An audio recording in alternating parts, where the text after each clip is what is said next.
Welcome to episode 4 of the 3 a.m. Fear podcast. In this episode, I will be talking about a crime so horrific that it kept the police and people baffled for years. A crime that could have easily been solved if the right people had paid attention. This is the story of the murder of Roland T. Owen in room 1046.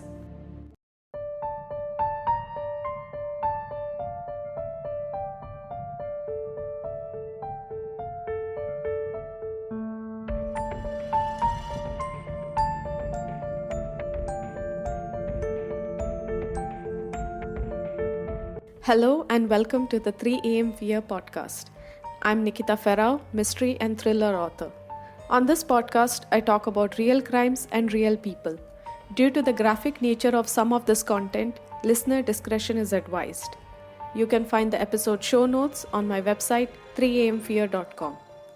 Let's get started.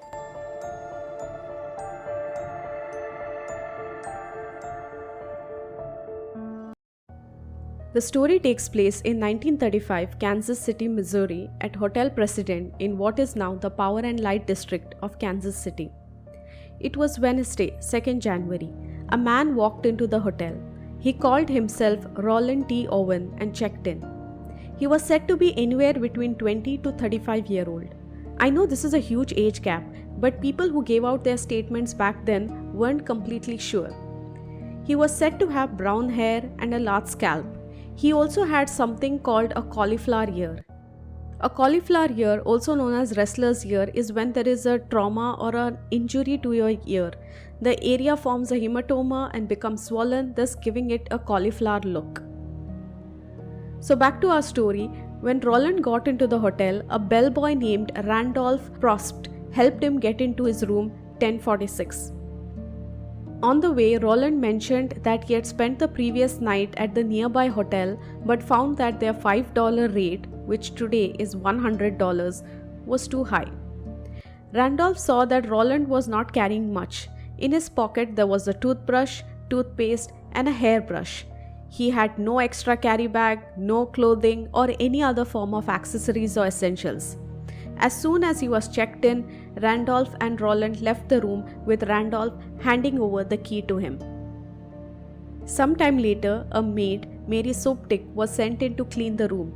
She was shocked to see Roland as the room was earlier occupied by a woman. She apologized, but he asked her to go ahead and continue cleaning the room. Roland was sitting in the dark except for a small lamp in the corner. Mary later said he seemed paranoid, scared or worried. She could feel something was off.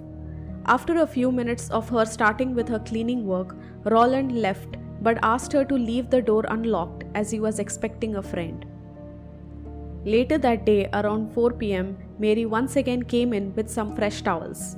The door was unlocked and so she walked in and found him on the bed fully clothed. She didn't ask and started with her duties. While there, she saw a note in the corner of the room which read, "Dear Dawn, I will be back in 15 minutes. Wait." Mary took note of this and went about her way. The next morning, she came back at around 10:30 a.m. This time, the hotel door was locked from the outside. She opened the door to find Roland sitting on the chair in the dark. She cleaned the room as she normally would. While doing so, Roland got a call. He said to the person on the other end, quote, "No, Dawn, I don't want to eat. I'm not hungry. I just had breakfast." "No, I'm not hungry." End quote. Still holding on to the phone, Roland asked Mary about her job as she cleaned. He wanted to know if she was responsible for the entire floor or if it was only his room. And also he wanted to know if the president was residential. And once again he repeated the same complaint about the rates being high in the other hotel. Once she finished all her duties, she left. Mary returned at 4 p.m. She noticed two men talking behind the door. When she knocked, one of the men answered and asked who was it. It wasn't Roland. Mary replied, quote, "It's me, Mary. I brought some fresh towels." End quote. The person responded, quote, "No, we don't need any." End quote. Mary left puzzled. The same night, there was a city worker named Robert Lane driving around when a man summoned him. The man mistook Robert to be a taxi driver. Robert, looking at his condition, decided to help the man. He remembered picking up a strange man a few blocks away from the President Hotel. This is what he said in a statement. This man was wearing boxers and a t-shirt. It was freezing outside. The man got into the car, and that is when he noticed that he was pretty beaten up and was telling him that he was going to kill that guy. Eventually, the man got out of the car, and that is when Robert last saw him. When Roland was declared dead and the news was circulating in the papers, Robert went to the hospital to identify him. He saw a scratch mark on Roland's hand, the same that was in the arm of the man he picked up that night. The next day, a woman in the room next to Roland's complained how she was up the whole night due to noises coming from his room. She described them as female and male voices fighting with each other. Now there was a party going on in another room, 1055, and it could have been then, but this fact was never confirmed. The following night, the elevator operator, Charles, said that there was a woman going to the 10th floor who he described as a commercial woman. The elevator operator estimated that this woman was 135 pounds and about 5.5 feet tall. She was said to have dark hair and was wearing a coat of black Hudson seal or imitation Hudson seal. She said she was looking for someone in room 1026. He dropped her to the floor but was shocked when the elevator was summoned a few minutes later by her. She mentioned that the person she was looking for wasn't in that room. This brings to question if she had gone to the wrong room. It could easily have been 1046, but either ways, she couldn't find the person and immediately left. The next morning, January 4th at around 7 am, one of the hotel staff noticed that the phone had been off the hook for several hours. This phone belonged to Roland's room. Randolph, the bellboy who had initially helped Roland get into his room, was sent over to check. When he got to the room, he found a do not disturb sign on the outside. Despite this, he knocked several times. Finally, someone responded, asking him to come in. He tried, but the door was locked from the inside. He thought this person might be drunk as the room was locked, but the person inside was calling him to come in. So he ended up shouting from the door, requesting this person to just keep the phone back on the hook. A few hours later, the staff realized that the phone was still off the hook. So this time they sent in another bellboy named Harold Pike. Harold had a master key with the help of which he opened the door. Upon entering, he saw Roland was on the bed, naked and drunk. There was also a large dark stain around his body. He fixed the phone on the hook and left. He didn't even bother checking if Roland was fine or if anything happened to him. Why wasn't he responding? And to make things worse, he didn't even tell about the stain to anyone. Now this comes as a shocker because this was a hotel, so if there was a stain on the bed, that too a large dark stain, it has to be his responsibility to notify. But either ways, he didn't tell anyone about Roland's condition. A few hours later, around 10:45 am, again the phone was off the hook. The staff once again sent Randolph to check in on Roland. Upon entering, he saw Roland with his head in his hands, on all fours, in a really bad condition. There was blood everywhere. The floor, the walls, the ceiling. It was a huge, bloody mess.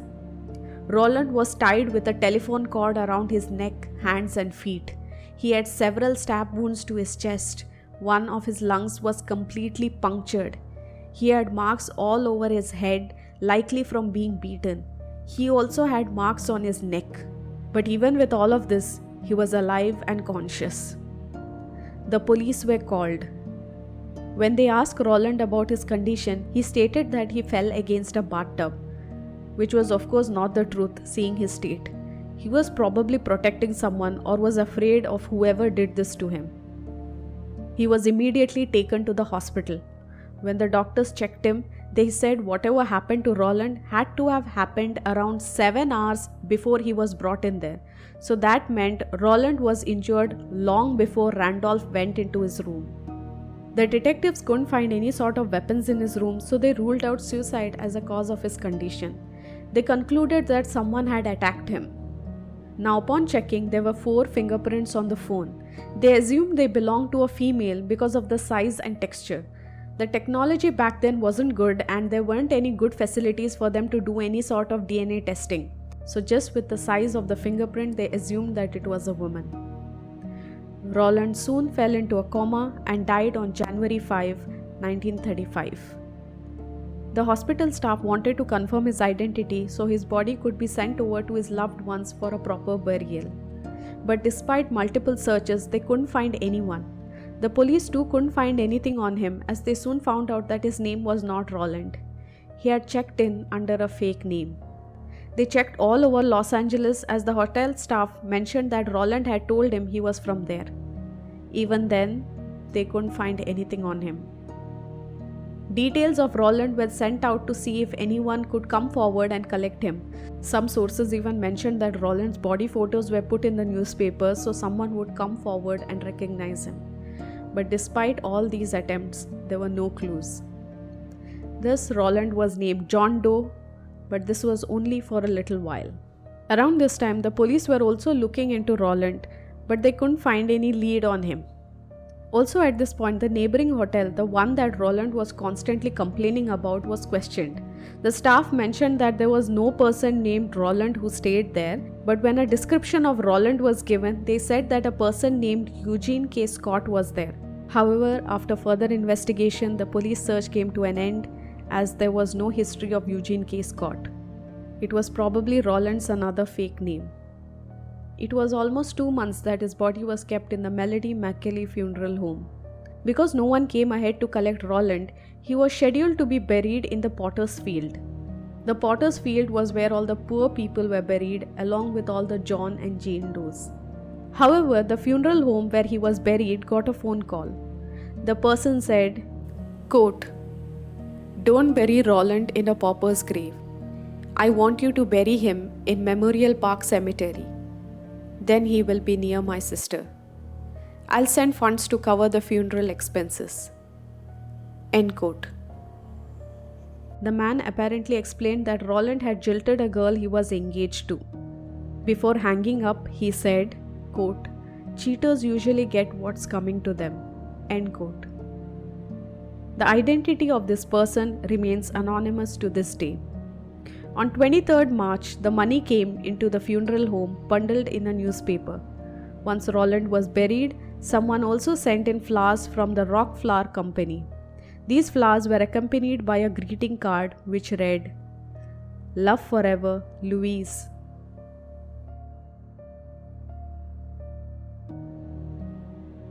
It had been a year. There was still no information on Roland. That was only until a lady named Ruby saw a newspaper clipping of Roland one day. She immediately recognized him as her son. Roland, or as his real name goes, Artemus Ogletree, left Birmingham, Alabama in 1934. He was only 17 years old. This was far from where the hotel staff had assumed his age to be. Artemus wanted to travel all over the United States, but unfortunately, he didn't. During his initial travel months, he would regularly send over letters to his mother, updating her on the place and condition. But as months passed, the letters became less until they finally stopped. She had no idea where he was or what he was doing. Ruby mentioned Artemus always sent over handwritten letters, but in the spring of 1935, she received 3 typewritten letters from him. This was shocking because Artemus, as Ruby said in a statement, did not know how to type. And when the letters arrived, Artemus was already dead. This could only mean that someone knew about him and was sending out letters to his mother to stop her from pursuing him. The letters were not coming from one place, but from Chicago and New York. The letters also used some slang and language which was not something that Artemus used. In the August of 1935, Ruby received a call from a man named Jordan. She said he told her he had met Artemus and that they had become good friends until he died. He also mentioned they had been in a lot of adventures together over the last few years. He also mentioned that at one point Artemus got into a bar fight and lost one of his fingers, which was why he had to use the typewriter. He further said that Artemus had decided to move to Cairo, Egypt, where he married a high-class Egyptian woman. And despite all the strange phone call, nothing could be verified and this call couldn't be traced. In the early 2000s, there was a doctor named John Horner. He was working on this case when he got a call from a man who said he knew about this case. The man mentioned he had a box filled with articles relating to Artemis. This box was kept by an old man who had now died. The doctor thought it was a bit sketchy and so he reported it to the cops. Nothing much could be traced or found out, and to this day, the mystery of Artemis' death remains unsolved. So here are some of the theories surrounding Artemis' death. It was later found out that Artemis also stayed at the St. Regis Hotel in Kansas City. He was there with another man. Some believe that this man was Don. Some also believe that the woman in the elevator was somehow involved in the murder on the 10th floor. Charles also said that he saw this woman talk to someone on the 9th floor, and some say it could have been Don. The two of them could have easily been plotting Artemis' death. Another hotel employee also saw a man and woman fleeing the hotel. They looked like they were in a hurry. This was only a few hours after finding Artemis' body. This could explain the fingerprints in the room and the fighting noises that were suggested by the neighbor. Some also say that this could be a hate crime for Artemis cheating on his fiancée. There was also one article published in the Kansas City Journal that reported the whole story about how Artemis was about to be buried in the potter's field, but someone sent in the money to get him a proper burial. There was also an article published in the Newcastle Sun newspaper that claimed that a woman called them and said that they got some of the facts wrong, and that when she was asked, she said, quote, "Never mind, I know what I'm talking about. He got into a jam." End quote. This led to a small disagreement between the newspaper staff and her, with the lady finally disconnecting the call. She was never traced. Ultimately, there was no solid proof to any of the mentioned theories. It is creepy to think of Artemis sitting in the room and to think how his murder was staged, and that no one had a single clue what was going on.